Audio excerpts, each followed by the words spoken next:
ጌታሽ ከትዳርሽ በላይ አንቺን ይወድሻል ያሰብኩ ነበርና እናት አባት ወልደው አሳድገው ገንዘባቸውን እድሜያቸውን ካፈሰሱብሽ ብዙ ዋጋ ከከፈሉብሽ በኋላ ኦሎፍ ወሰደን ሰማን ይመጣና ህይወትሽ ምስቅልቅል ያደርገዋል ማለት ነው።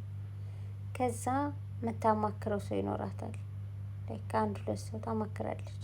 እንደዚህ ሆንኩ በህይወቴ እንደዚህ ያረገኝ እንደዛ ያረገኝ። ከዛ መካሪዋ ምን ትላለች? ቻይ ታግሽ፣ እናት አባትሽ በዚህ ነው ያለፉት፣ አያቶችሽ በዚህ ነው ያለፉት፣ ታግሽ ያልፋል።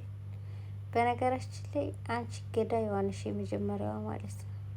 ይሄ ነገር አድጎ እጅ እግር አውጥቶ የህይወት መስዋዕትነት እንደሚያስከፍላት ታውቂያለሽ። ግን አንቺ እነሱ በኋላ ታርቀው አንድ ሆነን ወደ ኋላ ያስቀሩኛል ስትይ ይሉኝታ ይዞሽ ቻይ ታግሽ ትያለሽ። ወደ ኋላ ትበሉ። እውነቱን ከመናገር እውነቱን ተናገሩ። የመሸበት ማደር ነው። ማይሆን ሪሌሽንሽፕ ምልክቶች አሉት። እነዛን ምልክቶች መታስታስረዳሽ ረን በያት ረን። በኋላ ከንፈርሽን ከምትመጪ ማለት ነው።